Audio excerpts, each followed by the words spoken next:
السلام علیکم دوستو، میں ہوں محمد وقاص اور وقاص اسٹوری چینل میں آپ کو خوش آمدید۔ بنی اسرائیل میں ایک صالح شخص تھا۔ اس کا ایک بیٹا تھا۔ جب اس کی وفات قریب آئی تو اس نے اپنے بیٹے کو وصیت کی کہ خدا کی قسم کبھی نہ کھانا، نہ جھوٹی اور نہ سچی۔ جب وہ مر گیا اور لوگوں نے یہ سنا تو بنی اسرائیل اس کے بیٹے کے پاس آئے اور ایک ایک آ کے کہنے لگا کہ تیرے باپ کی زبان میرا اتنا قرض تھا۔ وہ ہر ایک کو اس کے کہنے کے مطابق رقم دیتا رہا، حتیٰ کہ یہ بیچارہ مفلس ہو گیا۔ اور جب کوڑی بھی اس کے پاس باقی نہ رہی تو وہ اپنی بیوی اور 2 بچوں کو ساتھ لے کر نکل کھڑا ہوا اور دریا میں کشتی پر سوار ہو گیا۔ خدا کا حکم کہ کشتی ٹوٹ گئی اور چاروں ستم اور سدھا علیحدہ علیحدہ ایک ایک تختے پر بہنے لگے، اور باد مخالف نے ہر ایک کو ایک دوسری سمت میں جا پھینکا۔ یہ شخص جس نے مدعیوں کے ظلم سے وطن چھوڑا تھا، ایک جزیرہ میں پہنچ گیا جہاں کوئی آدمزاد نظر نہ آتا تھا۔ حیران تھا کہ کیا کرے۔ اتنے میں غیب سے ایک آواز آئی کہ اے ماں باپ کے ساتھ احسان کرنے والے، خدا چاہتا ہے کہ تجھ کو ایک خزانہ ملے۔ فلاں جگہ جاؤ اور وہاں سے خزانہ نکال لو۔ یہ وہاں پہنچا تو اس مقام سے واقعی خزانہ مل گیا۔ پھر اللہ تعالیٰ نے کچھ آدمی کہیں سے وہاں بھیج دیے۔ اس نے ان سے بڑا اچھا سلوک کیا اور اس کے اس نیک سلوک کی خبر گرد نواح میں پھیل گئی، اور مہمان نوازی اور غربا پروری کی دور دور تک شہرت پھیل گئی۔ چنانچہ چاروں طرف سے لوگ اس کے پاس آنا شروع ہو گئے، اور جو آتے گئے وہیں بستے گئے، یہاں تک کہ وہ جزیرہ ایک بڑا شہر ہو گیا، اور یہ شخص اس جزیرہ کا حاکم بن گیا۔ خدا کی شان، جیسے کہ اور آدمی اس کی خبر سن کر اس کے پاس آتے تھے، ایسے ہی اس کے بڑے بیٹے کو بھی خبر لگی کہ ایک شخص ان اوصاف کا فلاں جزیرہ میں ہے، اور اس کی وجہ سے وہ جزیرہ آباد ہو گیا ہے۔ یہ سنتے ہی وہ بھی ادھر کو روانہ ہو گیا۔ کئی منزلیں طے کرنے کے بعد اس جزیرہ میں آیا اور حاکم جزیرہ سے ملاقات کی۔ حاکم جزیرہ نے اس کی بڑی آؤ بھگت کی اور خدمت کی اور اسے اپنے خاص لوگوں میں داخل کر لیا، باوجود اس کے کہ ایک دوسرے سے ناواقف ہی رہے اور اپنے رشتے سے بے خبر ہی رہے۔ اسی طرح اس کے دوسرے بیٹے کو بھی خبر لگی اور وہ بھی حاضر خدمت ہو کر اپنے بڑے بھائی کی طرح شرف خدمت سے بہرہ یاب ہوا۔ ابھی تک ایک کا حال دوسرے سے مخفی ہی تھا۔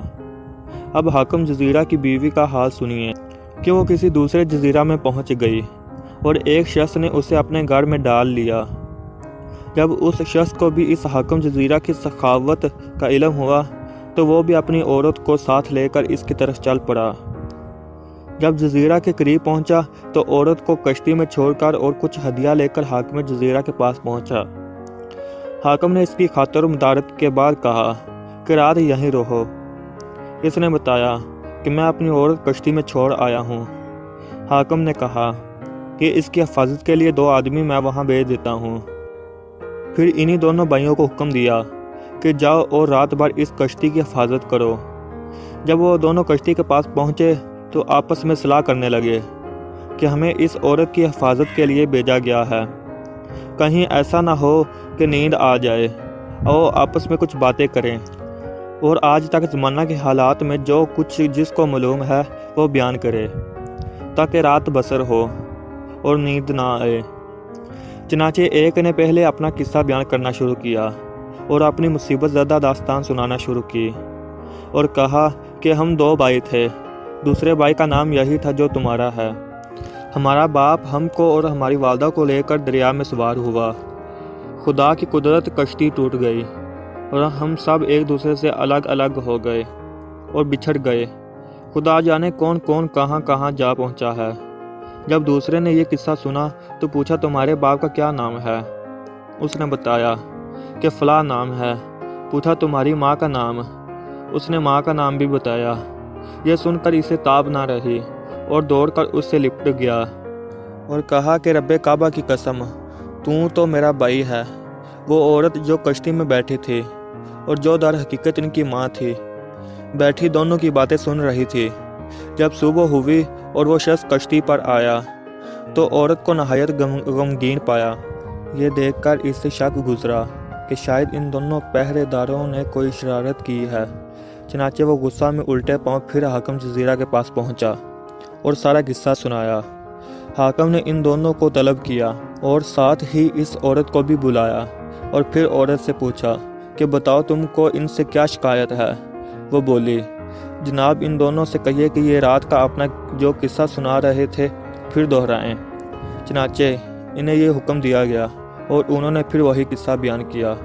حاکم جزیرہ نے یہ قصہ سنا تو بے اختیار اپنے تخت سے اٹھا اور ان دونوں کو چھاتی سے لگا کر کہنے لگا، خدا کی قسم تم میرے ہی بیٹے ہو۔ ادھر عورت بھی بے چین ہو گئی اور پکار اٹھی، اور میں خدا کی قسم ان دونوں کی ماں ہوں۔ اللہ تعالیٰ جب چاہے بچھڑوں کو جمع کرنے پر قادر ہے۔ دوستو، ہمیں اس حکایت سے یہ سبق ملتا ہے، ماں باپ کے ساتھ نیک سلوک اور ان کی فرما برداری کا پھل میٹھا ہے، اور ماں باپ کی فرما برداری سے اولاد کی دنیا بھی بن جاتی ہے اور دین بھی سنور جاتا ہے۔